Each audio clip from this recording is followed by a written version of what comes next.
fans de Bond, nouveau décor et nouvelle vidéo pour parler aujourd'hui d'un de mes films préférés de la saga, Permis de tuer. Je ne vais pas vous faire la sauce et vous vendre ce film, non, ce n'est pas le but ici. Mais beaucoup reconnaissent aujourd'hui que ce deuxième film interprété par Timothy Dalton a de la qualité, qu'il se bonifie en vieillissant, ce qui n'est pas vraiment mon cas. Mais alors pourquoi ce 16e James Bond a fait l'un des plus gros flops de l'histoire de la franchise? Si on prend les chiffres du box-office, ce long métrage a remporté à l'époque 156 millions de dollars. Les gens aiment bien ramener ça à l'inflation, ça fait 356 millions de dollars. Vous allez me dire, bah c'est pas mal 356 millions de dollars. Oui, mais non, parce qu'en fait, c'est le plus mauvais résultat de toute l'histoire de la saga. Le plus gros flop. Est-ce mérité ? Je ne trouve pas. Alors pourquoi ? Eh bien, c'est ce qu'on va essayer de comprendre dans cette vidéo. Pour commencer, resituons-nous un petit peu dans le temps. Permis de tuer sort en 1989, à la fin de la décennie la plus prolifique en James Bond. Et oui, à cette époque, le public aura été gâté avec pas moins de 6 films de notre héros en moins de 10 ans. Cela n'est pas sans rappeler les débuts de la saga, les années 60, sauf qu'on va le voir, la concurrence n'est pas la même dans les années 80. Alors, n'avons-nous pas là un premier indice sur le flop Permis de tuer? Une sorte de lassitude qui s'installe. La sortie d'un James Bond devient banale et Permis de tuer paye certainement l'overdose d'une partie du public. Et surtout, le public a d'autres films et d'autres héros à se mettre sous la dent à cette époque. On va résumer en disant que les années 80, c'est le début des gros films d'action. Des films qui viennent de près concurrencer notre 007. Indiana Jones, L'Arme Fatale, Piège de Cristal, Rambo, des héros qui nous offriront des sagas eux aussi. Des héros à l'instar de notre James Bond, des gars solitaires qui combattent des méchants. Et au moment de la sortie de ce Permis de tuer, la concurrence durant cet été 1989 est tout de même assez rude. Le Batman de Tim Burton, L'Arme Fatale 2, Ghostbusters 2, Sean Connery lui-même qui vient faire de la concurrence dans le génial Indiana Jones et la dernière croisade. Voici donc peut-être un deuxième indice à cet échec Permis de tuer. Mais maintenant, allons chercher peut-être plus en profondeur les raisons d'un tel échec. D'Ivoire, es-tu aussi bon tireur que notre 007 ? Je te propose de faire un test pour voir. Tire sur le bouton like quelque part autour de cette vidéo. Tu as fait mouche ? Très bien. Maintenant, je te mets au défi d'essayer avec le bouton s'abonner. Allez, vas-y, tire-lui dessus. Bravo, bien joué. Maintenant, on peut continuer à essayer de comprendre cet échec Permis de tuer.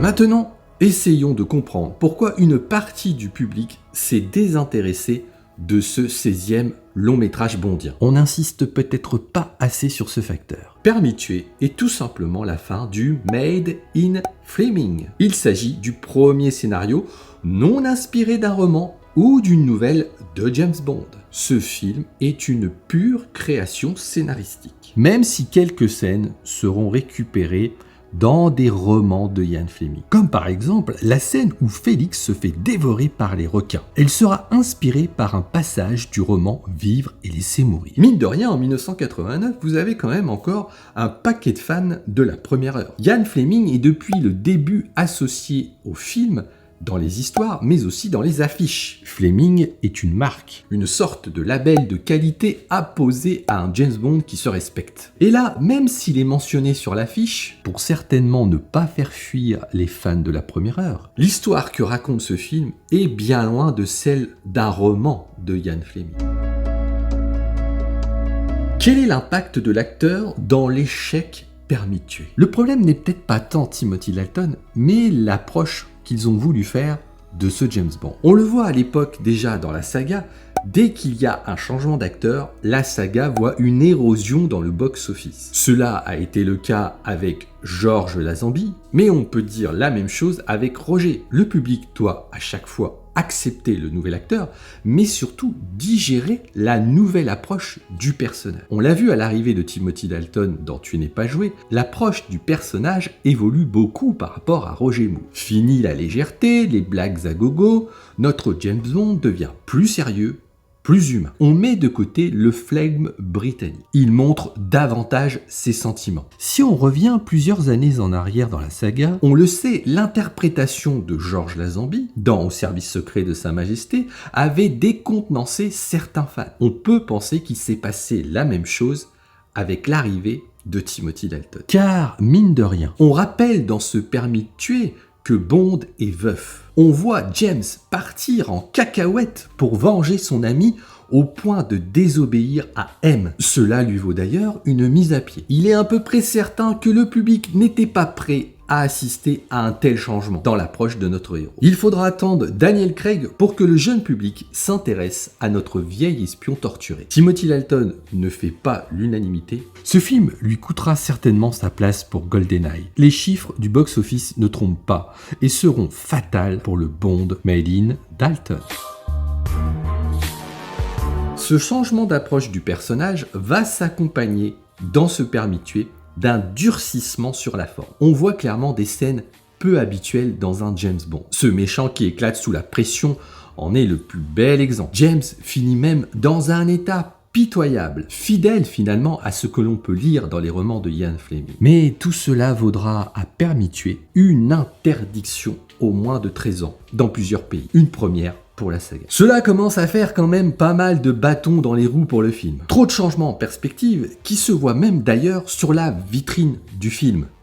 L'affiche. C'est quoi ce James à moitié débraillé? Il ne nous avait jamais habitués à cela. Il est passé où notre James parfaitement apprêté que l'on voit sur nos affiches? Il est parti. Et puis, où sont les Bond Girls? Elles sont au 3 voire 4e plan de l'affiche. Fait rarissime, on peut voir la tête du méchant sur l'affiche. Cela n'était jamais arrivé. Et il est même devant les Bond Girls. Puis un autre détail qui n'en est certainement pas un, Bond est horriblement seul. Ce qu'on peut comprendre quand on voit le film. Sur les affiches précédentes, il était souvent accompagné des Bond Girls montrant un mec magnétique, attirant. Là, c'est le contraire. Même l'affiche de Tuer n'est pas joué était plus avenante et la Bond Girl était omniprésente. Cette affiche montre à elle toute seule tous les changements qui ont été opérés dans Permis de tuer et mon petit doigt me dit que les vieux fans, les fans de la première heure, ne sont pas du tout contents de ce qui a été fait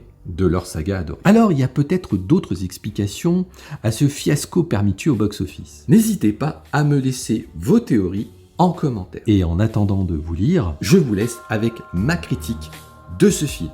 Allez, on se rejoint dans cette vidéo. À tout de suite.